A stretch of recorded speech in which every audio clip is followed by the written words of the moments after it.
दिख रही सबको स्लाइड? Yes sir. तो लास्ट क्लास में हम लोगों ने देखा था, हम लोगों ने ट्रांजैक्शन के बारे में, ट्रांजैक्शन प्रोसेसिंग के बारे में देखा था, ट्रांजैक्शन की ऐसी प्रॉपर्टी भी देख ली थी। उसके बाद हम लोगों ने conflict stability and view stability का 2 कॉन्सेप्ट सीखा था, जिसमें हमने सीरियलाइजेबल शेड्यूल का कॉन्सेप्ट सीखा था, ठीक है। और उसके बाद हमने कैस्केडलेस शेड्यूल और रिकवरेबल शेड्यूल भी हमने देख लिया था, ठीक है। और हमने देखा था कि कॉन्फ्लिक्ट स्टेबिलिटी और व्यू स्टेबिलिटी हम क्या कर रहे थे, ट्रांजैक्शन को सीरियली ही एग्जीक्यूट करना स्टार्ट कर रहे थे अगर कॉन्फ्लिक्ट ऑपरेशंस हैं तो, ठीक है। तो हमें हमेशा डिजायर्ड क्या है, हमें हमेशा डिजायर्ड है सीरियल शेड्यूल की, ठीक है। Serial schedule means transactions are executed serially in manner, clear है। बट हमेशा ये पॉसिबल नहीं है कि हम सीरियली एग्जीक्यूट करें, ठीक है। सीरियली एग्जीक्यूट करने से हमारे पास क्या हो रहा है कि हमें बहुत टाइम लग जा रहा है, ठीक है। तो हमें क्या करना है, हमें कॉन्करेंट एग्जीक्यूशन को अलाउ करना है, ठीक है। अब कॉन्करेंट एग्जीक्यूशन में कुछ प्रॉब्लम्स आती हैं, ठीक है। तो उसके लिए हमारा आज टॉपिक चालू हो रहा है, need for concurrency control. Concurrency control means two और मोर ट्रांजेक्शंस एग्जीक्यूटेड कॉन्करेंटली, और अगर कॉन्करेंटली अगर एग्जीक्यूट हो रहे हैं तो उसमें क्या क्या प्रॉब्लम आ सकती है और उनको सॉल्व करने के लिए हम लोग क्या क्या प्रोटोकॉल यूज कर सकते हैं, ठीक है। So the topic is need for concurrency control. So there are 3 problems caused by concurrency. First one is the lost update problem, second one is the dirty read problem, and third one is the inconsistent analysis problem, which is also known as phantom read problem. Clear है? अब इनको one by one देखते हैं कि ये क्या है. So first one is the lost update problem. Clear है? First one is the lost update problem. अब इस पे हम देख रहे हैं कि हमारे पास 2 ट्रांजेक्शन है, transaction T1 and transaction T2, ठीक है। We have 2 transactions, transaction T1 and transaction T2, ठीक है। सो हमारे पास ये जो कॉलम बना हुआ है, इनमें जो टेबल बनी है उसमें 4 कॉलम है। पहला कॉलम है टाइम फ्रेम, सेकंड है T1 ट्रांजेक्शन, थर्ड है T2 ट्रांजेक्शन, और एक डेटा आइटम हमारे पास है, उसका नाम है X। और डेटा आइटम X की इनिशियल वैल्यू हमारे पास जो है वो है 100, ठीक है। मतलब डेटाबेस में जो X की वैल्यू है वो क्या है, 100, ठीक है। So at time T1 T2 begins the transaction, at time T2 T1 also begins the transaction, at the same time T2 reads the value of X. So ये क्या करेगा, ये अपने बफर में वैल्यू रीड करके आ रहा है, तो इसमें वैल्यू क्या आएगी, इसमें वैल्यू आएगी 100, ठीक है। अब ये जो वैल्यू 100 रीड कर रहा है, क्या कर रहा है, डेटाबेस से रीड कर रहा है, सर्वर मशीन से रीड कर रहा है, और अपने क्या कर रहा है, अपने लोकल बफर में उसको स्टोर कर रहा है, ठीक है। लोकल बफर में X जो है वो एक वेरिएबल है जिसमें वो क्या कर रहा है, उसको स्टोर कर रहा है, ठीक है। So at the time T3 read of X is perform by transaction T1, तो अभी भी डेटाबेस में वैल्यू क्या है, 100 है, तो ये भी क्या रीड करेगा, ये भी रीड करेगा मेरे पास 100, ठीक है। इसके बफर में भी वैल्यू क्या आ गई, 100, ठीक है। At the same time T2 performs X is equal to X minus 50, ठीक है। दैट मीन्स ये X की वैल्यू क्या कर रहा है, 50 माइनस कर रहा है, तो वैल्यू क्या हो जाएगी, वैल्यू हो जाएगी 50। लेकिन डेटाबेस में अभी तक कुछ भी परफॉर्म नहीं हुआ है, तो ये क्या हो जाएगा, आपका 100 का 100 ही रहेगा, ठीक है। डेटाबेस में परफॉर्म तब होगा जब मैं राइट परफॉर्म करूंगा, क्लियर है। फिर आ जाते हैं at time T4 X colon equals to X is equals to X minus 10 is perform by transaction T1, तो इसमें X की वैल्यू क्या है, इसने रीड की है 100, तो ये वैल्यू क्या रीड, तो क्या परफॉर्म कर रहा है, ये परफॉर्म कर रहा है 90। X की वैल्यू क्या कर रहा है, 10 माइनस कर रहा है, तो X की वैल्यू हो जाएगी इसमें 90। Eight the same time T2 rights the value of X, ठीक है। तो अगर ये वैल्यू ऑफ X राइट कर रहा है, तो इसके डेटाबेस के बफर में, सॉरी इसके मशीन के बफर में जो वैल्यू है वही वो क्या करेगा, राइट करेगा। तो इसके पास जो वैल्यू थी वो थी 50 क्या कर दिया उसने, डेटाबेस पे क्या कर दिया उसने, राइट कर दिया। तो वैल्यू X की वैल्यू क्या हो गई डेटाबेस में, अब 100 की जगह क्या हो गई, 100 की जगह हो गई ये 50, ठीक है। So at time T5 write of X is perform by transaction T1। अब इसके बफर में वैल्यू क्या स्टोर थी, इसके बफर में स्टोर वैल्यू थी 90, ठीक है। तो ये क्या करेगा, 90 को क्या करेगा, राइट करेगा। तो 90 को राइट करेगा तो वैल्यू क्या हो जाएगी यहाँ पर X की वैल्यू हो जाएगी 90, ठीक है। At the same time T2 commits, ठीक है। T2 कमिट हो गया, मतलब वो टर्मिनेट हो गया, उसका काम खत्म हो गया। At time T6 commit is perform by transaction T1, the value of X in the final state is 90, ठीक है। अब वैल्यू X की वैल्यू 100 थी, वो हो गई 90। होनी क्या चाहिए थी, होनी ये चाहिए थी कि इसमें 2 ट्रांजेक्शन परफॉर्म हुए, एक ने 50 माइनस किया, एक में 10 माइनस किया है। तो 100 माइनस 50 माइनस 10 वैल्यू होनी चाहिए थी 40, लेकिन हमारे पास वैल्यू क्या आ रही है, हमें वैल्यू आ रही है 90, ठीक है। तो this problem is known as lost update problem. हमारे पास जो है डेटाबेस जो है कंसिस्टेंट स्टेट में नहीं है, ठीक है। हमारा कंसिस्टेंट स्टेट तब होती जब वैल्यू क्या हो जाती 40 रहती, लेकिन वैल्यू क्या आ रही है, हमारी वैल्यू आ रही है 90, ठीक है। So this problem is known as lost update problem, ठीक है। लॉस्ट अपडेट प्रॉब्लम में लॉस्ट क्या हो रहा है, इसने जो परफॉर्म किया था राइट, उसके ऊपर इसने क्या कर दिया है, ओवर राइट परफॉर्म कर दिया है, ठीक है। तो ये जो राइट था ये क्या हो गया, मेरा लॉस्ट हो गया, ठीक है। ये जो T2 ने राइट किया था वो क्या हो गया, T1 ने उसको ओवर राइट कर दिया है, ठीक है। तो ये क्या हो गया है, ये वाला जो राइट था वो क्या मेरा हो गया, लॉस्ट हो गया, ठीक है।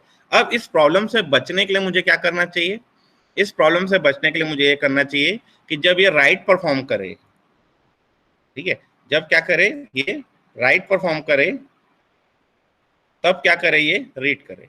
इसने राइट किया, उसके बाद क्या करे ये रीड परफॉर्म करे, ठीक है। तब मेरा क्या होगा, ये पर्टिकुलर प्रॉब्लम जो है वो सॉल्व हो जाएगा, ठीक है। लेकिन अभी क्या हो रहा है, इसके राइट के बाद ये क्या कर रहा है, ये राइट परफॉर्म कर रहा है, मतलब इसने पहले ही रीड कर चुका है। दोनों ने क्या किया, इनिशियल वैल्यू रीड की, ठीक है, उसके बाद इसने पहले राइट किया, उसके बाद इसने वो राइट कर दिया। तो ये वाला जो राइट था ये मेरा, ये राइट जो है मेरा क्या हो गया है, वो राइट हो गया है, वो मेरा लॉस्ट हो गया, ठीक है। सो database is resulted in inconsistent state, clear है। सेकेंड प्रॉब्लम देखते हैं, डर्टी रीड प्रॉब्लम, ठीक है। अब डर्टी रीड प्रॉब्लम के लिए हमारे पास पहले तो लॉस्ट अपडेट प्रॉब्लम था। लॉस्ट अपडेट के सॉल्यूशन करने क्या देखा, हमने देखा कि इसने जो राइट परफॉर्म किया उसको क्या करे, ये रीड करे, उसके बाद मैनिपुलेट करे, उसके बाद वो राइट करे, तो मेरी लॉस्ट अपडेट की प्रॉब्लम क्या हो जाएगी, सॉल्व हो जाएगी, क्लियर है। अब देखते हैं, in time t1 t2 begins the transaction, ठीक है। Value of x is 100, in database value of x is 100। अब at time t2 t1 begins the transaction, t2 ने क्या किया, 100 की वैल्यू क्या किया उसने, रीड किया। Value of x in database is also 100। at time t3 t2 ने क्या किया, 50 माइनस कर दिया, तो बफर में क्या किया उसने, परफॉर्म किया है, तो x की वैल्यू क्या हो गई, बफर में 50 है, लेकिन डेटाबेस में वैल्यू अभी भी क्या है, 100 है, ठीक है। At time t4 write of x is perform by transaction t2, तो ये क्या करेगा, ये क्या करेगा, 50 को क्या कर देगा, राइट कर देगा। राइट करने से value of x in database is 50। उसके बाद एट टाइम t5 t1 क्या कर रहा है, रीड कर रहा है। अभी तक ये क्या कर रहा है, कुछ भी परफॉर्म नहीं कर रहा था, ठीक है। अब ये क्या कर रहा है, रीड कर रहा है, तो अब ये क्या कर रहा है, ये वैल्यू रीड कर रहा है 50, ठीक है। मतलब इसके राइट के बाद ये क्या कर रहा है, रीड कर रहा है, तो अब ये वैल्यू डेटाबेस में क्या हो गई है, वैल्यू हो गई है 50, तो ये क्या करेगा, रीड करेगा 50, ठीक है। उसके बाद अगर ये हो जाता कमिट, ठीक है, अगर ये हो जाता कमिट तो कोई प्रॉब्लम नहीं थी, ठीक है। तब क्या करता है, ये क्या रहता 40, और ये क्या कर रहा है, 40 को राइट करता है और कमिट हो जाता है 40 आएगा, ठीक है।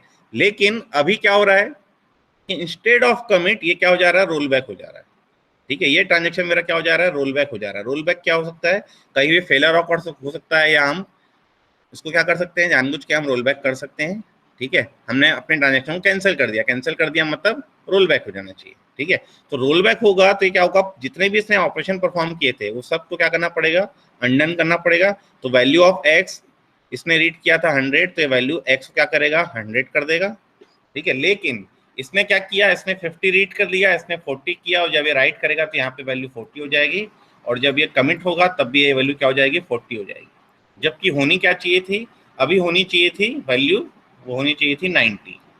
क्यों, क्योंकि ये ट्रांजेक्शन तो मेरा क्या हो गया है, ये ट्रांजेक्शन मेरा रोल बैक हो गया है, मतलब इसको मैंने टोटली क्या कर दिया है, अनडन कर दिया है।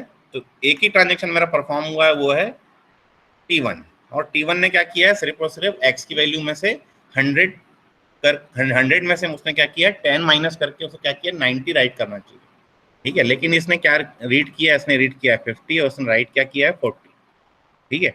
तो instead of 90 value of x is 40, so this is also an inconsistent state, ठीक है। अब इसको डर्टी रीड क्यों बोला गया, क्यों, क्योंकि इसने जो वैल्यू रीड की वो क्या थी, अनकमिटेड रीड थी, ठीक है। मतलब इसने जो रीड किया उसने बाद इसने राइट किया, अगर ये कमिट हो जाता और कमिट करने के बाद अगर ये रीड करता तो इसमें कोई प्रॉब्लम नहीं आती। लेकिन इसने क्या किया, इसने राइट परफॉर्म किया, उसके बाद इसने रीड कर दिया, आगे चल के ये ट्रांजेक्शन मेरा क्या हो गया, रोल बैक हो गया, ठीक है। ये ट्रांजेक्शन मेरा रोल बैक होने से क्या हुआ कि इसने जो परफॉर्म किया था रीड, वो मेरा रीड जो है वो क्या हो गया, डर्टी हो गया, उसने गलत रीड किया था, उसको रीड करना चाहिए था 100 लेकिन उसने रीड किया 50, इसलिए मेरी यहाँ पे क्या हो गई, जो स्टेट है वो क्या हो गई, इनकंसिस्टेंट स्टेट आ गई। इंस्टेड ऑफ 90 ये क्या दिखा रहा है, ये दिखा रहा है आपको 40। ठीक है, so this problem is known as dirty read problem. Next देखते हैं inconsistent analysis problem which is also known as phantom read problem और फैंटम फिनोमिनन। ठीक है, अब इसमें भी दो ट्रांजेक्शन है। ठीक है, transaction T1 and transaction T2 और 3 डेटा आइटम है मेरे पास। डेटा आइटम्स जो है वो है x, y and z and initially value of x is 100, value of y is 50, value of z is 25। ठीक है, सम जो है वो क्या है, वेरिएबल है। ठीक है, सम जो है डेटा आइटम नहीं है। 3 डेटा आइटम है x, y एंड z, उनकी वैल्यूज क्या क्या है डेटाबेस में, 100, 50 एंड 25। ठीक है, सो एट टाइम T1 दोनों ट्रांजेक्शन मेरे क्या हो गए, बिगिन कर रहे हैं। एट टाइम T2 T1 ने क्या किया, रीड परफॉर्म किया, तो ये वैल्यू क्या रीड करेगा, ये वैल्यू रीड करेगा 100। और eight the same time T2 ने क्या किया, एक वेरिएबल डिक्लेयर किया और उसकी वैल्यू को क्या कर दिया, उसने 0 से इनिशियलाइज कर दिया, तो यहाँ पे सम की वैल्यू क्या हो जाएगी, 0। ठीक है, ये सम जो है वो एक वेरिएबल है और वेरिएबल क्या है, बफर का वेरिएबल है, किसका, T2 के मशीन का। ठीक है, ये डेटा आइटम नहीं है, तो ये क्या कर रहा है, डायरेक्टली रिफ्लेक्ट कर दे रहा है। तो हमने यहाँ डायरेक्टली रिफ्लेक्ट करके दिखा कि सम की वैल्यू अभी क्या है, 0 है। फिर एट टाइम T3 इसने क्या किया, x equals to x minus 10 perform किया, तो ये वैल्यू क्या करेगा, 90, लेकिन डेटाबेस में भी वैल्यू क्या रहेगी, 100, क्योंकि कोई भी राइट ऑपरेशन परफॉर्म नहीं हुआ है। एट द सेम टाइम इसने परफॉर्म किया रीड ऑफ x, तो क्या वैल्यू रीड करेगा, ये वैल्यू रीड करेगा 100, क्योंकि value of x in database is 100।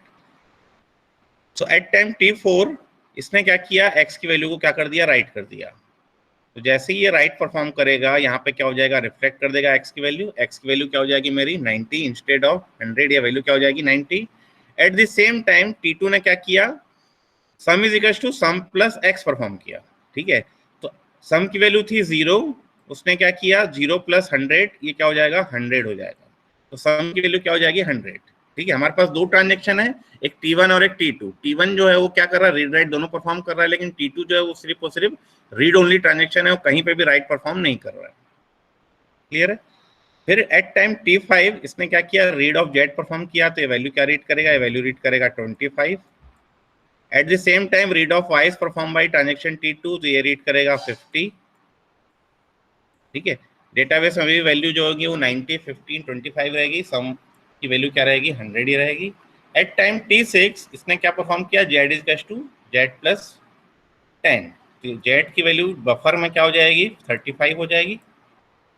ठीक है, at the same time sum is equal to sum plus y is perform by transaction T2, तो सम की वैल्यू क्या थी, पहले 100 थी, उसने 50 ऐड किया, तो सम की वैल्यू जाएगी 150। कोई भी राइट परफॉर्म नहीं हुआ है, तो ये वैल्यूज मेरी यहाँ पे सेम रहेगी, 90, 50 एंड 25। उसके बाद at time T7 write of z is perform by transaction T1, तो ये क्या वैल्यू राइट करेगा, ये वैल्यू राइट करेगा 35। तो 35 को इसने जैसे ही राइट किया, तो यहाँ पे z की वैल्यू क्या हो जाएगी, 35 हो जाएगी। ठीक है, एट टाइम T7 T2 ने कोई भी ऑपरेशन परफॉर्म नहीं किया। ठीक है, so at time T8 commit is perform by transaction T1। ठीक है, T1 ने क्या कर दिया, कमिट कर दिया, मतलब वो ट्रांजेक्शन मेरा क्या हो गया, टर्मिनेटेड हो गया, वो टर्मिनेट होके वो क्या हो गया, वो पर्टिकुलर जो ऑपरेशन परफॉर्म कर रहा था वो अपना ट्रांजेक्शन कंप्लीट करके चला गया। ठीक है, at the same time T2 ने क्या किया, रीड परफॉर्म किया z में, तो ये क्या वैल्यू रीड करेगा, ये वैल्यू रीड करेगा 35। ठीक है, क्योंकि इसमें वैल्यू क्या हो गई है, वैल्यू हो गई है 35। फिर ये परफॉर्म कर रहा है sum is equal to sum plus z, तो ये वैल्यू रीड करेगा 150 प्लस 35, ये वैल्यू क्या करेगा, सम की 185 कर देगा। और फिर क्या कर रहा है, at time T10 display of z is perform by transaction T2, मतलब ये क्या कर रहा है, डिस्प्ले कर रहा है sum of x plus Y plus Z, तो ये क्या परफॉर्म करेगा, 185 को डिस्प्ले करेगा। और at time T11 commit is perform by transaction T2, so value of x is 90, value of y is 50 and value of z in database is 35 and value of sum displayed is 185 instead of 175। ठीक है, यहाँ पे अगर हम देखें value of x plus Y plus z 175 आएगा। यहाँ पे भी हम देखें तो यहाँ पर भी मेरे पास क्या है, value of x plus Y plus z is 175, लेकिन T2 ने जो डिस्प्ले किया, उसने जो सम डिस्प्ले किया, पहली बात यहाँ पे मैंने गड़बड़ लिखी है, यहाँ पे इसको सुधार लेंगे। मैंने यहाँ पे डिस्प्ले ऑफ जेड लिखा है, यहाँ पे आना चाहिए डिस्प्ले ऑफ सम। क्लियर है? तो ये क्या कर रहा है, सम को डिस्प्ले कर रहा है, ये जेड को डिस्प्ले नहीं कर रहा है। ये क्या कर रहा है, x plus Y plus z को डिस्प्ले कर रहा है। ठीक है, तो यहाँ पे क्या होना चाहिए, यहाँ पे जो सम है वो क्या डिस्प्ले होना चाहिए, सम डिस्प्ले होना चाहिए था 175, लेकिन ये डिस्प्ले क्या कर रहा है, ये डिस्प्ले कर रहा है 185। ठीक है, so this is also an problem in database. ठीक है, डेटाबेस मेरा कंसिस्टेंट है, लेकिन डेटाबेस के जो ट्रांजेक्शन्स हैं वो इनकंसिस्टेंट है। क्यों इनकंसिस्टेंट है, क्योंकि उसको डिस्प्ले होना चाहिए था 175, लेकिन उसको डिस्प्ले क्या हुआ, उसको डिस्प्ले हुआ 185। क्लियर है? तो ये हो गया मेरा फैंटम फिनोमिनन, और इसको बोलते हैं हम इनकंसिस्टेंट एनालिसिस प्रॉब्लम। ये प्रॉब्लम क्यों आई, क्योंकि एक मेरे पास लॉन्गर ट्रांजेक्शन था जो क्या कर रहा था, एक्स को, वाई को, जेड को रीड कर रहा था, और एक यंगर ट्रांजेक्शन आया और उसने क्या किया कि कुछ पर्टिकुलर डेटा आइटम्स की वैल्यू को क्या किया, उसने मॉडिफाई करके चला गया। In between the operations of T2, T1 क्या किया, कंप्लीटली एग्जीक्यूट हो गया। ठीक है, अगर आप देखें तो एक्स की दोनों ने क्या की, इनिशियल वैल्यू रीड की, लेकिन जेड की इसने क्या की, इसने अपडेटेड वैल्यू रीड की। इसको रीड करना चाहिए था 25, लेकिन इसने रीड क्या किया 35। क्यों? क्योंकि इसने पहले ही इसमें 35 क्या कर दिया था, राइट कर दिया था। ठीक है, तो ये क्या करेगा, ये वही 35 को क्या करेगा, रीड करेगा, जबकि इसको रीड क्या करना चाहिए था, इसको रीड करना चाहिए था 25। क्लियर है? तो ये प्रॉब्लम आ रही है कि जब कोई लॉन्गर ट्रांजेक्शन है वो एग्जीक्यूट हो रहा है, इसके बीच में कोई यंगर ट्रांजेक्शन आ जाता है और पूरा कंप्लीटली उसने कुछ डेटा आइटम्स की वैल्यू को मॉडिफाई कर दिया और चला गया। ठीक है, जिस आइटम को क्या कर रहा है, ओल्डर ट्रांजेक्शन बाद में रीड कर रहा है। ठीक है, तो in between the operations of older transaction, younger transaction आके ओल्डर ट्रांजेक्शन के कुछ वैल्यूज को क्या कर रहा है, मॉडिफाई करके चला जा रहा है। ठीक है, इसलिए इसको बोलते हैं फैंटम फिनोमेनन, क्योंकि ये प्रॉब्लम कई बार हमें पकड़ में नहीं आती कि ये दिक्कत आई कहां पर। क्लियर है? अब ये तीन प्रॉब्लम को हमें क्या करना है, सॉल्व करना है। कॉन्करेंसी कंट्रोल में हमारे पास ये तीन प्रॉब्लम्स हैं जिनको मुझे क्या करना है, कंट्रोल करना है। कंट्रोल करने के लिए हम क्या कर रहे हैं, पहला प्रोटोकॉल पढ़ रहे हैं। पहला प्रोटोकॉल इज लॉकिंग प्रोटोकॉल्स। ठीक है, अब लॉकिंग प्रोटोकॉल्स क्या बोलता है कि जो भी ट्रांजेक्शन रीड या राइट कोई भी ऑपरेशन परफॉर्म कर रहा है, उसको क्या करना चाहिए, पहले तो उससे रिलेटेड कोई ना कोई लॉक एक्वायर करना पड़ेगा। जब तक उसको लॉक नहीं मिलता, ना तो वो रीड कर सकता है, ना तो वो राइट कर सकता है। ठीक है, तो दो टाइप के लॉक होते हैं, एक होता है शेयर्ड लॉक जिसको हम रीड लॉक भी बोलते हैं, और दूसरा होता है एक्सक्लूसिव लॉक जिसको हम राइट लॉक भी बोलते हैं। ठीक है, तो शेयर्ड लॉक क्या होता है, if any transaction wants to read the value of data item Q, ठीक है, then it must acquire the shared lock to perform read of Q। किस डेटा आइटम पे शेयर्ड लॉक चाहिए उसको, Q पे। तो वो रिक्वेस्ट कैसे करेगा, lock of S, lock of S, S means shared lock on data item Q। ठीक है, तो अगर उसको रीड परफॉर्म करना है किसमें, Q में, डेटा आइटम Q में अगर उसको रीड परफॉर्म करना है, राइट परफॉर्म नहीं करना है, तो उसको पहले क्या करना पड़ेगा, लॉक लेना पड़ेगा, शेयर्ड लॉक। तो वो क्या करेगा, रिक्वेस्ट करेगा lock of S on data item Q। जब उसको लॉक मिल जाएगा तभी वो रीड परफॉर्म कर सकता है, अदरवाइज वो रीड परफॉर्म नहीं कर सकता। तब तक वो क्या करेगा, ट्रांजेक्शन मेरा डिले होते जाएगा, वो वेट करते रहेगा। किसका वेट करेगा, लॉक का। Second one is the exclusive lock. So exclusive lock means if transaction wants to perform write or read and write, ठीक है, अगर उसको write परफॉर्म करना है या read write दोनों परफॉर्म करना है, तो उसे क्या चाहिए, सबसे पहले तो उसको एक्सक्लूसिव लॉक चाहिए। ठीक है, तो एक्सक्लूसिव लॉक के लिए वो क्या करेगा, रिक्वेस्ट करेगा lock of X on data item Q। तो Q is the data item, lock X is the request of exclusive lock on data item Q। ठीक है, तो Q में उसे राइट परफॉर्म करना है या Q में उसे रीड राइट दोनों परफॉर्म करना है, पहले उसे क्या करना पड़ेगा, रिक्वेस्ट करना पड़ेगा lock of X on data item Q। ठीक है, जब तक उसको लॉक नहीं मिल जाता, ना तो वो राइट परफॉर्म कर सकता है, ना तो वो रीड परफॉर्म कर सकता है उस डेटा आइटम। क्लियर है? और थर्ड ऑपरेशन जो है वो है अनलॉक ऑफ Q। ठीक है, unlock of Q means if transaction no longer need to perform read और write operation, then it can perform unlock of Q। मतलब उसने लॉक लिया, लॉक लेने के बाद एप्रोप्रिएट लॉक लेने के बाद उस एप्रोप्रिएट ऑपरेशन को परफॉर्म किया। अगर उसे रीड करना था तो उसने शेयर्ड लॉक लिया, उसे रीड राइट दोनों परफॉर्म करना था या सिर्फ राइट परफॉर्म करना था तो उसने एक्सक्लूसिव लॉक लिया, और एक्सक्लूसिव लॉक लेके उसने क्या किया, रीड या राइट परफॉर्म किया। जब उसने वो ऑपरेशन परफॉर्म कर लिए, अब उसको उस डेटा आइटम में कोई लॉक की नीड नहीं है, तो उसने क्या कर दिया, उसको अनलॉक कर दिया। क्लियर है? तो अनलॉक कैसे करेंगे? अनलॉक के लिए इंस्ट्रक्शन है unlock of data item Q. अब शेयर्ड लॉक हो या एक्सक्लूसिव लॉक हो, दोनों को अनलॉक हम कैसे करेंगे? अनलॉक ऑफ क्यू से। क्लियर है? मतलब कोई भी लॉक होगा उसको हम अनलॉक ऑफ क्यू से ही अनलॉक करेंगे। क्लियर है? अब देखते हैं लॉक कंपैटिबिलिटी मैट्रिक्स। ठीक है, अगर एक ट्रांजेक्शन के पास शेयर्ड लॉक है या you can say read lock है, तो दूसरा ट्रांजेक्शन शेयर्ड लॉक की डिमांड करता है तो उसको मिलना चाहिए कि नहीं मिलना चाहिए? ठीक है, पहला शेयर्ड लॉक लेके बैठा है, दूसरा शेयर्ड लॉक लेना चाहता है, मतलब पहला रीड कर रहा है, दूसरा भी रीड कर रहा है, तो दोनों इनिशियल वैल्यू ही रीड करेंगे, तो उसको हम क्या करेंगे, लॉक दे देंगे। ठीक है, मतलब पहला अगर शेयर्ड लॉक लेके रखा है, दूसरा अगर शेयर्ड लॉक लेने की नीड कर रहा है, रिक्वेस्ट कर रहा है, तो हम क्या करेंगे, उसको लॉक दे देंगे। क्यों? क्योंकि दोनों के दोनों क्या कर रहे हैं, इनिशियल वैल्यू ही रीड कर रहे हैं। ठीक है, कोई भी मेरा जो कन्फ्लिक्ट ऑपरेशन नहीं है। ठीक है, कन्फ्लिक्ट ऑपरेशन कहाँ आता है, जब मेरे पास कोई ना कोई राइट ऑपरेशन है। तो अगर पहले ने रीड लॉक लेके रखा है या शेयर्ड लॉक लेके रखा है, दूसरा मुझे रीड या राइट दोनों परफॉर्म करने बोलता है, मतलब वो राइट करने की इच्छा रख रहा है, इसका मतलब है कि उसे मुझे लॉक नहीं देना है। पहले ने अगर शेयर्ड लॉक लिया है तो दूसरे को मुझे एक्सक्लूसिव लॉक नहीं देना है। ठीक है, सिमिलरली पहले ने अगर एक्सक्लूसिव लॉक लेके रखा है, मतलब वो रीड भी परफॉर्म कर सकता है, वो राइट भी परफॉर्म कर सकता है। ठीक है, तब मुझे क्या करना है, न तो शेयर लॉक देना है उसको, न तो उसको एक्सक्लूसिव लॉक देना है दूसरे ट्रांजेक्शन को। ठीक है, मतलब पहले ने एक्सक्लूसिव लॉक लेके रखा है, दूसरा रिक्वेस्ट करता है शेयर लॉक की, डिनाई कर देना है, दूसरा एक्सक्लूसिव लॉक की रिक्वेस्ट करता है, उसको भी मुझे क्या कर देना है, डिनाई कर देना है। ठीक है, अब आ जाते हैं, सॉल्व करते हैं हम लॉस्ट अपडेट प्रॉब्लम को यूजिंग लॉकिंग इंस्ट्रक्शंस। क्लियर है? सो लॉस्ट अपडेट प्रॉब्लम में क्या था, ये था हमारा लॉस्ट अपडेट प्रॉब्लम। दो ट्रांजेक्शन थे, पहला ट्रांजेक्शन क्या कर रहा था, वो 10 रुपीज माइनस कर रहा था, दूसरा ट्रांजेक्शन क्या कर रहा था, 50 रुपीज माइनस कर रहा था। वैल्यू क्या आनी चाहिए थी, 40, लेकिन वैल्यू क्या आ रही थी, वैल्यू आ रही थी 90। ठीक है, अब इसको हम सॉल्व कर रहे हैं किससे, लॉग से। तो हम क्या कर रहे हैं कि at time t1 t2 begins the transaction।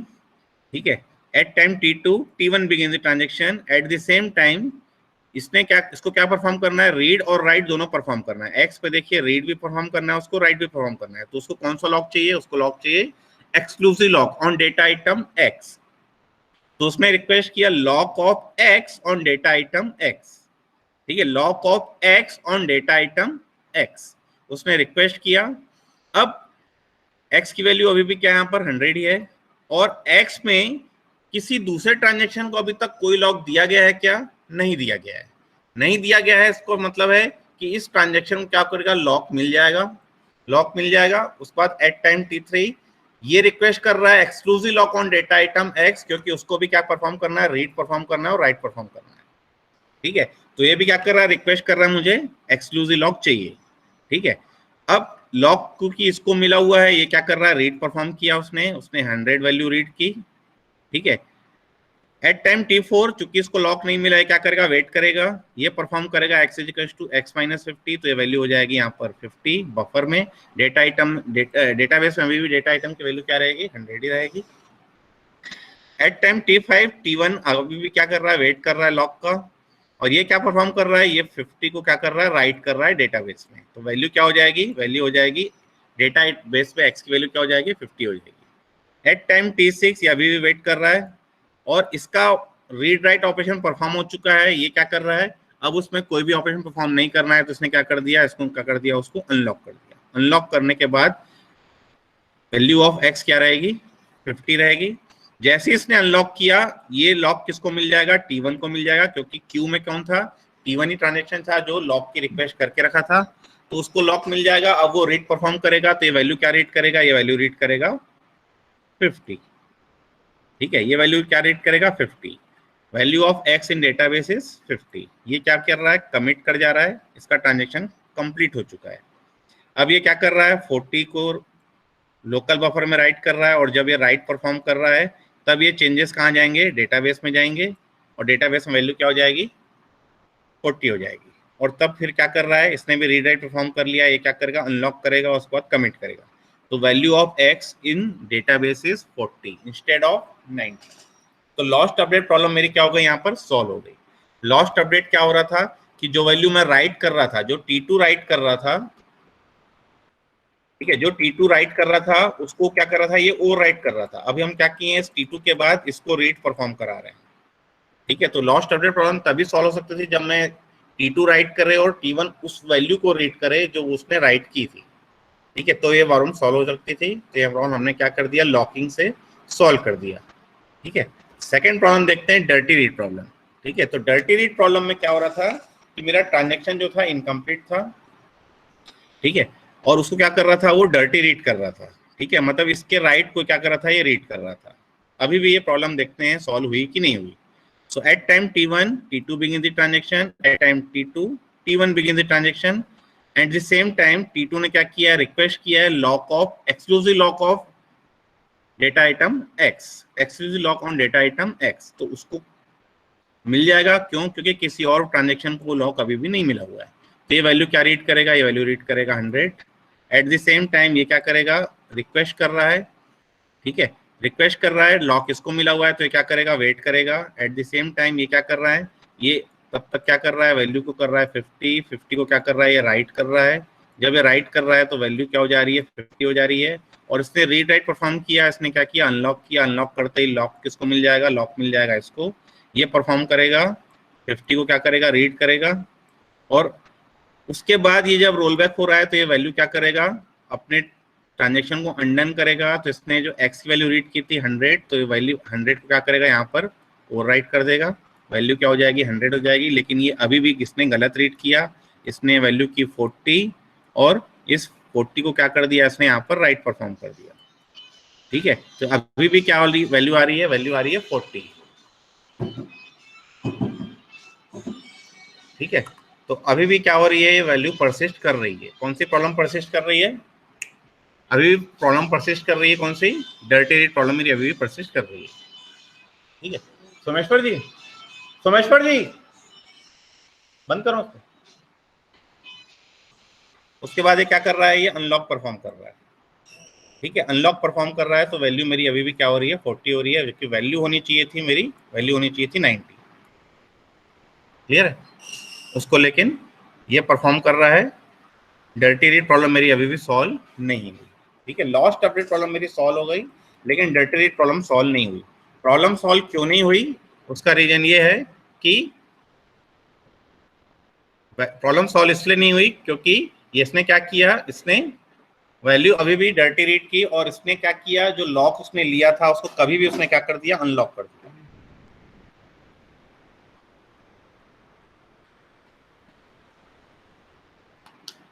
Clear है। तो इसने क्या किया, इसने वैल्यू जो रीड राइट परफॉर्म करके इसने क्या कर दिया, उसको अनलॉक कर दिया, ठीक है। अनलॉक करने के बाद ये वैल्यू उसको मिल गई, ठीक है। ये अभी भी जो है इनकम्प्लीट ट्रांजेक्शन है, और इनकम्प्लीट ट्रांजेक्शन की वैल्यू को क्या कर रहा है, अभी भी ये क्या कर रहा है, रीड कर रहा है, ठीक है। तो होना ये चाहिए था कि ये ट्रांजेक्शन पहले पूरा का पूरा कंप्लीट हो जाता, इसका फैसला हो जाता कि ये रोल बैक हो रहा है कि ये कमिट हो रहा है, उसके बाद ये क्या करेगा, वैल्यू रीड करेगा, तभी ये प्रॉब्लम सॉल्व होनी थी, क्लियर है। तो इस प्रॉब्लम में लॉकिंग इंस्ट्रक्शन आपका हेल्प नहीं कर रहा है, ठीक है। तो इसके लिए ट्रांजेक्शन के लॉकिंग प्रोटोकॉल क्या क्या मॉडिफाई किया गया, ठीक है। प्रोजेक्ट ट्रांजेक्शन के लॉकिंग प्रोटोकॉल को मॉडिफाई करके उसको बनाया गया टू फेस लॉकिंग प्रोटोकॉल, ठीक है। So in two phase locking protocol locks can be acquired in two phases. First one is the growing phase, second one is the shrinking phase, ठीक है। So in growing phase transactions can acquire locks but it can not release the locks, ठीक है। मतलब transaction मेरा क्या कर रहा है, जैसे जैसे ग्रो कर रहा है, ये क्या करेगा, ट्रांजेक्शन में लॉक लेते जाएगा, but it can not release the locks. Second one is the shrinking phase. Shrinking phase means transactions can release the locks but it can not acquire new locks. That means ये हो रहा था मेरा grow, अब ये क्या कर रहा है, ये मेरा रिलीज कर रहा है, ठीक है। तो जब मैं रिलीज कर रहा है ट्रांजेक्शन, तब ये क्या कर रहा है, श्रिंक कर रहा है। श्रिंक कर रहा है मतलब ये क्या कर रहा है, लॉक्स को रिलीज कर रहा है। रिलीज कर रहा है मतलब अब ये ट्रांजेक्शन को लॉक्स को रिलीज करेगा, लेकिन न्यू लॉक एक्वायर नहीं करेगा, ठीक है, तो ये जो ग्रोइंग फेज और श्रिंकिंग फेज के बीच का जो पॉइंट होता है इसको हम बोलते हैं लॉक पॉइंट। क्लियर है? Lock point means transaction can acquire all the logs. Now all the logs can be released one by one. Clear है? मतलब जैसे जैसे ट्रांजेक्शन ग्रो करते जा रहा है क्या कर रहा है, लॉक्स लेते जा रहा है, लॉक्स लेते जा रहा है, लेकिन एक भी लॉक को छोड़ नहीं रहा है। वो क्या हो गया, ग्रोइंग फेस हो गया। और श्रिंकिंग फेस मींस अब ट्रांजेक्शन के काम खत्म हो चुके हैं, अब वो क्या कर रहा है, एक एक करके लॉक्स को क्या कर रहा है, रिलीज कर रहा है, लेकिन अब वो नया लॉक नहीं ले सकता। क्लियर है? तो उसको बोलेंगे हम श्रिंकिंग फेस। अब तीन टाइप के टू फेस लॉकिंग प्रोटोकॉल होते हैं। पहला होता है strict two phase locking protocol. Strict two phase locking protocol says that it can release the shared lock anytime, but it cannot release exclusive lock until the transaction terminates. Terminates means either it is committed or it is rolled back. ठीक है, मतलब strict two phase locking protocol ये assume करता है कि majority of transactions are read only transactions. तो क्या कर रहे हैं, रीड लॉक ले रहे हैं, रीड लॉक लेने के बाद जब वो रीड परफॉर्म कर रहे हैं तो क्या कर रहे हैं, उसको अनलॉक कर ले रहे हैं। ठीक है, और अगर उसको रीड और राइट परफॉर्म करना है तो क्या करेगा, वो एक्सक्लूसिव लॉक लेगा, और एक्सक्लूसिव लॉक को मैं तब तक नहीं छोड़ूंगा जब तक कि मेरा ट्रांजेक्शन टर्मिनेट नहीं हो जाता। दैट मीन्स जब तक कि या तो कमिट नहीं हो जाता या तो रोल बैक नहीं हो जाता, तब तक मैं उस लॉक को क्या करूंगा, होल्ड करके रखूंगा, मैं उनको रिलीज नहीं करूंगा। Second one is the rigorous two phase locking protocol. अब rigorous two phase locking protocol क्या बोलता है कि I cannot release any locks, either shared lock or exclusive lock until the transaction terminates. ठीक है, मतलब अगर कोई ट्रांजेक्शन रीड या राइट लॉक लेके बैठा है तो उसको मैं तब तक रिलीज नहीं करूंगा जब तक कि मेरा ट्रांजेक्शन या तो कमिट नहीं हो जाता या तो मेरा टर्मिनेट मतलब रोल बैक नहीं हो जाता। क्लियर है? मतलब सारे के सारे लॉक मैं कब रिलीज करूंगा, जब मेरा ट्रांजेक्शन या तो कमिट हो जाए या तो मेरा रोल बैक हो जाए। ठीक है, थर्ड बोलता है conservative two phase locking protocol. ठीक है, अब conservative two phase locking protocol बोलता है कि it can acquire locks in advance to the all the data items that it wants to perform read और राइट। मतलब ट्रांजैक्शन को एडवांस में बताना पड़ेगा कि मैं कौन कौन से डेटा आइटम में कौन कौन सा ऑपरेशन परफॉर्म करने वाला हूं। ठीक है, तो सारे के सारे डेटा आइटम पे अकॉर्डिंग टू दी ऑपरेशन वो क्या करेगा, लॉक पहले से एक्वायर कर लेगा। ठीक है, and release the locks when the transaction terminates. जब ट्रांजैक्शन मेरा टर्मिनेट हो जाएगा, मतलब या तो वो कमिट हो जाएगा या तो वो रोल बैक हो जाएगा, तभी मैं क्या करूंगा, उन ट्रांजैक्शन के लॉक्स को क्या करूंगा, रिलीज करूंगा। क्लियर है? तो ये तीनों प्रोटोकॉल में एज्यूम ये किया गया है कि अगर ट्रांजैक्शन डिफरेंट डेटा आइटम में वर्क कर रहे हैं तो कॉन्करेंटली एग्जीक्यूट होंगे, अगर डेटा आइटम सेम है तो वो सीरियली ही एग्जीक्यूट होंगे। सीरियल करने के लिए हम क्या कर रहे हैं, उसको लॉक अनलॉक करके हम क्या कर रहे हैं, उनको वेट करवा रहे हैं। हम लॉक ले रहे हैं मतलब दूसरा उसको लॉक नहीं ले सकता, दूसरा लॉक नहीं ले सकता मतलब कि वो क्या कर रहा है, वेट कर रहा है। कब तक का वेट कर रहा है, जब पहला ट्रांजेक्शन टर्मिनेट हो जाए, मतलब पहला पूरा का पूरा एग्जीक्यूट हो जाए। ठीक है, तो इन तीनों ट्रांजैक्शन में मेरे पास, इन तीनों प्रोटोकॉल में मेरे पास क्या हो रहा है, ट्रांजैक्शन सीरियली एग्जीक्यूट होंगे। अगर कोई इंटरलीव्ड ऑपरेशन मींस अगर कोई ऐसा ऑपरेशन है जो सेम डेटा आइटम में वर्क हो रहे हैं, सेम डेटा आइटम में जो मेरे रीड राइट ऑपरेशन परफॉर्म हो रहे हैं वो सीरियली ही एग्जीक्यूट होंगे। लेकिन अगर दूसरे डेटा आइटम्स हैं तो उनमें वो लॉक ले सकते हैं, लॉक लेके कंकरेंटली एग्जीक्यूट कर सकते हैं। ठीक है, मतलब जो अगर कोई डेटा आइटम कॉमन है दो पर्टिकुलर ट्रांजेक्शन में, तो वो ट्रांजेक्शंस मेरे क्या होंगे, सीरियली ही एग्जीक्यूट होंगे according to their lock points. ठीक है, according to their lock points means कि पहले ने लॉक छोड़ा तब दूसरा लॉक ले रहा है। ठीक है, अब देखते हैं solving lost update problem using 2PL। तो ये प्रॉब्लम वैसे भी सॉल्व हो रही थी हमारी, अभी भी ये सॉल्व हो जाएगी। इसने क्या किया था, पहले इसने क्या किया था, रीड राइट परफॉर्म किया था और फिर उसने अनलॉक किया था, अनलॉक के बाद वो कमिट कर रहा था। यहाँ पे क्या हो रहा है, ये क्या हो रहा है, कमिट कर रहा है। जैसे ही वो कमिट कर रहा है, क्या होंगे, जितने भी उसने लॉक लिए हैं, चाहे वो एक्सक्लूसिव लॉक हो चाहे वो शेयर्ड लॉक हो, उसको क्या कर रहा है, वो रिलीज कर रहा है। ठीक है, तो ये प्रॉब्लम मेरी पहले भी सॉल्व हो रही थी सिंपल लॉकिंग प्रोटोकॉल से, ये अभी भी मेरी सॉल्व हो रही है, इसको आप देख लेंगे। सेकेंड प्रॉब्लम सॉल्व नहीं हो रही थी, उसको हम देख रहे हैं डर्टी रीड प्रॉब्लम। ठीक है, तो अभी डर्टी रीड प्रॉब्लम में क्या हो रहा था कि इसने रीड राइट परफॉर्म किया, उसके बाद क्या हो रहा था, आगे चल के क्या हो रहा था, रोल बैक हो रहा था।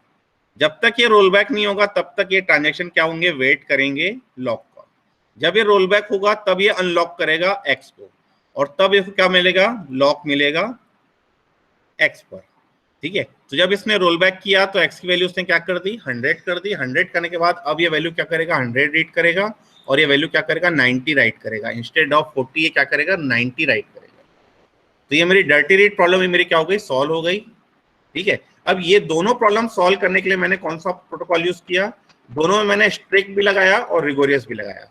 दोनों में मेरे पास क्या है, एक्सक्लूसिव लॉक ही थे, और एक्सक्लूसिव लॉक दोनों प्रोटोकॉल में मेरे पास क्या हो रहे थे कि जब तक मेरा ट्रांजेक्शन टर्मिनेट नहीं हो जाता तब तक मैं क्या करूंगा, उसको होल्ड करके रखूंगा। ठीक है, इसमें कहीं पर भी शेयर लॉक नहीं था। जब शेयर लॉक है ही नहीं तो दोनों प्रोटोकॉल मेरा सेम वर्क करेगा, चाहे वो स्ट्रिक्ट बोलो चाहे वो रिगोरियस बोलो।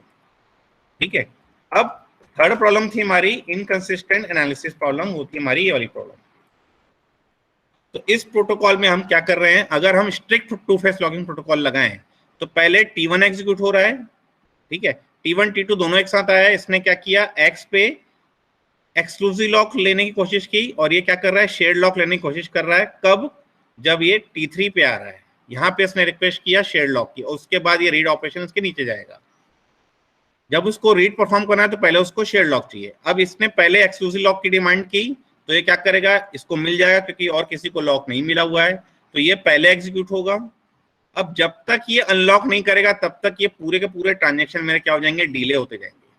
ठीक है, मतलब जब तक ये कमिट नहीं होगा, जब ये कमिट होगा तब ये अनलॉक करेगा किसको, एक्स को भी, और यही अनलॉक करेगा मेरा जेड को भी। ठीक है, तो ये जो एक्स और ये जो जेड है, ये दोनों पे पहले उसने क्या किया, एक्सक्लूसिव लॉक लिया और उसको कमिट होने पे अनलॉक किया। तब तक ये शेयर्ड की जब पहली शेयर्ड की जब रिक्वेस्ट की, उसके बाद से ये पूरा पूरा ऑपरेशन यहां तक क्या कर रहा है, यहां तक क्या कर रहा है, वेट कर रहा है। और जब इसने अनलॉक किया तब इसको रीड लॉक मिलेगा, और रीड लॉक उसको लेगा। लेने के बाद उसने जब परफॉर्म किया, ये चाहे तो पहले भी अनलॉक कर सकता है अगर स्ट्रिक्ट यूज कर रहा हूं तो। ठीक है, फिर इसने इस पे रीड लॉक लिया, इस पे रीड परफॉर्म किया, अनलॉक कर सकता है, अनलॉक ऑफ वाई, और फिर जेड पे रीड लॉक लिया और उसको फिर क्या कर रहा है, अनलॉक ऑफ जेड कर सकता है बिफोर कमिटिंग द ट्रांजेक्शन। ये हो रहा है हमारा strict two phase locking protocol. अगर मैं रिगोरियस लगाऊं तो ये तीनों जो अनलॉक ऑपरेशंस हैं ये कब होंगे, जब ये जब ये कमिट परफॉर्म करेगा। क्लियर है, तो स्ट्रिक्ट बोलो या rigorous two phase locking protocol बोलो, दोनों में क्या कर रहा है, ये दोनों प्रोटोकॉल से क्या हो रही है, इनकंसिस्टेंट एनालिसिस प्रॉब्लम मेरी क्या हो रही है, सॉल्व हो जा रही है, और ये मेरा सीरियल शेड्यूल की तरह वर्क कर रहा है, T1 फॉलोड बाय T2। ठीक है, अब T2 में मैं क्या कर रहा हूँ, स्ट्रिक्ट में पहले भी अनलॉक कर सकता हूँ। ठीक है, क्यों, क्योंकि उसने रीड परफॉर्म कर चुका है। लेकिन रिगोरियस में क्या होगा, जितने भी उसने लॉकिंग लिए हैं वो तब तक अनलॉक नहीं करेगा जब तक कि वो ट्रांजेक्शन मेरा कमिट ना हो जाए। ठीक है, बस यही दोनों डिफरेंस है दोनों में, strict and two phase, strict and rigorous में। क्लियर है, अब आ जाते हैं problems of two phase locking protocol which is deadlock. अब सपोज करते हैं कि मेरे पास एक शेड्यूल है जिसमें दो ट्रांजैक्शन है T1 एंड T2, और दोनों क्या कर रहे हैं, X और Y पे वर्क कर रहे हैं। मतलब दो डेटा आइटम है, एक X है और एक Y है। सो एट टाइम T1 दोनों बिगिन कर रहे हैं, एट टाइम T2 ये क्या कर रहा है, रीड ऑफ X परफॉर्म कर रहा है, ये रीड ऑफ Y परफॉर्म कर रहा है। अब ये ट्रांजेक्शन जो है वो क्या कर रहा है, transfer of 10 rupees from account X to account Y है, ये transfer of 20 rupees from account Y to account X है। मतलब दोनों के दोनों ट्रांजेक्शन X और Y में वर्क कर रहे हैं। जब इसको मुझे लॉकिंग से यूज करना है, टू फेस लॉकिंग प्रोटोकॉल लगाना है अगर इसमें, तो मैं क्या करूंगा, एट टाइम T2 जब ये रीड परफॉर्म कर रहा है तो उसको पहले, मतलब इसको रीड और राइट दोनों परफॉर्म करना है, तो उसको पहले अप्रोप्रिएट लॉक लेना पड़ेगा। तो इसने रिक्वेस्ट डाल दी lock of X on data item X, और एट टाइम T2 इसने भी क्या की, lock of X on data item Y पे रिक्वेस्ट डाल दी, क्योंकि उसको पहले Y में परफॉर्म करना था। ठीक है, तो अभी X पे कोई लॉक नहीं मिला हुआ है तो इसको लॉक मिल जाएगा। ठीक है, सिमिलरली Y पे भी कोई लॉक नहीं मिला है तो इसको भी लॉक मिल जाएगा। अब इसने रीड परफॉर्म किया, राइट परफॉर्म किया, इसने भी रीड परफॉर्म किया, राइट परफॉर्म किया, इसने X में, इसमें Y में। जब ये Y पे अब इसको रीड राइट परफॉर्म करना है किसमें, Y पे, तो अब ये Y पे क्या करेगा, एक्सक्लूसिव लॉक की डिमांड करेगा। सिमिलरली इसको भी रीड राइट परफॉर्म करना है अब X पे, तो अब ये क्या करेगा, एक्सक्लूसिव लॉक की डिमांड करेगा X पर।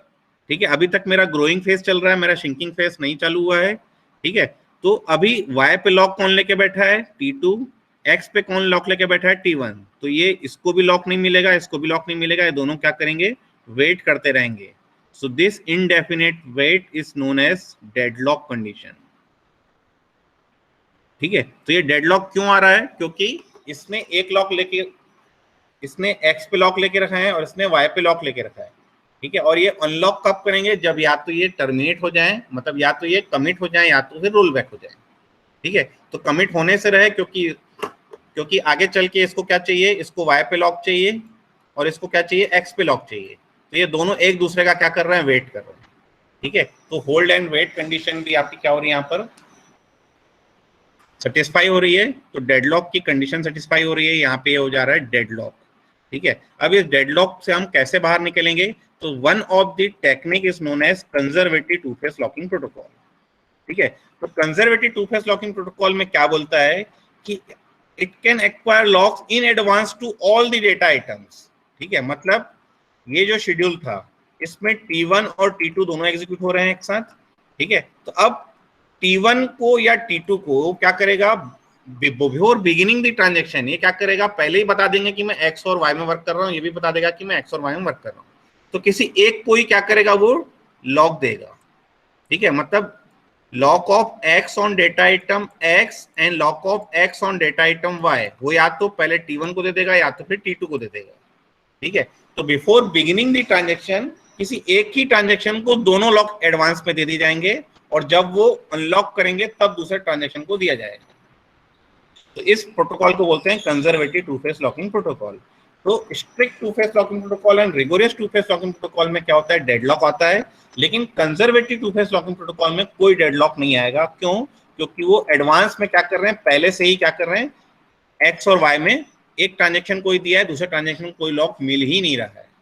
उसने एडवांस में बता दिया कि मुझे एक्स और वाई में लॉक चाहिए, इसने ही बता दिया कि मुझे वाई और एक्स में लॉक चाहिए। तो क्या करेगा, किसी एक ही ट्रांजेक्शन को पूरे लॉक मिलेंगे, दूसरे ट्रांजेक्शन को लॉक नहीं मिलेंगे। क्लियर है, तो इसका मतलब यह है कि कोई एक ही ट्रांजेक्शन कंप्लीटली एग्जीक्यूट होगा, दूसरा दूसरा तब तक क्या करेगा, वेट करते रहेगा, दूसरा कुछ भी ऑपरेशन परफॉर्म नहीं करेगा। जब पहला टर्मिनेट हो जाएगा, आइदर वो कमिट हो जाए आइदर वो रोल बैक हो जाए, तब वो क्या करेगा, अनलॉक करेगा। अनलॉक करने के बाद दूसरा ट्रांजेक्शन जो वेटिंग क्यू में था, जिसको लॉक्स चाहिए थे, उनको क्या करेंगे, अब लॉक मिलने स्टार्ट हो जाएंगे और वो अब क्या करेंगे, हमारे ट्रांजेक्शन एग्जीक्यूट करेंगे। क्लियर है, so in short two phase locking protocol ensures conflict reliability according to the lock points. ठीक है, लॉक पॉइंट्स जैसे मैंने बताया कि ग्रोइंग फेज जहां खत्म हो रही है और जहां श्रिंकिंग फेज स्टार्ट हो रही है, मतलब उसने सारे के सारे लॉक ले लिए हैं, अब वो क्या कर रहा है, अनलॉक कर रहा है। ठीक है, तो अनलॉक कब करेंगे, टू फेस लॉकिंग प्रोटोकॉल में, जब वो ट्रांजेक्शन या तो कमिट हो या तो फिर रोल बैक हो। ठीक है, तो ये टू फेस लॉकिंग प्रोटोकॉल क्या कर रहा है, कॉन्फ्लिक्ट इंश्योर कर रहा है। ठीक है, but it can not be freedom from deadlocks. तो टू फेस लॉकिंग प्रोटोकॉल में हमेशा क्या होंगे, एक प्रॉब्लम आती है जिसका नाम होता है डेडलॉक, जो हमने अभी रिसेंटली देखा। सिर्फ two phase conservative two phase locking protocol जो है वो है फ्री फ्रॉम डेडलॉक्स है। क्यों, क्योंकि वो पहले से बता रहा है कि मैं एक्स और वाई पे लॉक लेने वाला हूं, तो मुझे पहले से ही, मतलब ट्रांजेक्शन बिगिन होने से पहले ही वो क्या करेगा, पहले लॉक एक्वायर करेगा और फिर ही वो क्या करेगा, एग्जीक्यूट होना स्टार्ट करेगा। तो इन एडवांस उस क्या करेगा, पहले से बता देगा। जबकि स्ट्रिक्ट और टू फेस लॉकिंग हम ये मान रहे थे कि जैसे जैसे ट्रांजेक्शन में इंस्ट्रक्शंस आ रहे हैं कि उसको रीड परफॉर्म करना है एक्स में, रीड परफॉर्म करना है वाई में, रीड राइट परफॉर्म करना है जेड में, तो क्या करेगा, जब उसकी रिक्वायरमेंट आ रही है तब वो क्या कर रहा है, लॉक की रिक्वायरमेंट ले रहा है। और तब उसको क्या हो रहा है, according to the buffer pool उसको लॉक मिल रहा है कि नहीं मिल रहा है, वो डिपेंड करता है कॉन्करेंसी कंट्रोल मैनेजर के ऊपर। तो कॉन्करेंसी कंट्रोल मैनेजर क्या करता है, ये जो लॉक कंपैटिबिलिटी मैट्रिक्स उसने लिया है, इस लॉक कंपैटिबिलिटी मैट्रिक्स के अकॉर्डिंग क्या करता है, लॉक देता है। क्लियर है, अब इसमें किसी को कोई डाउट है तो पूछ सकते हैं।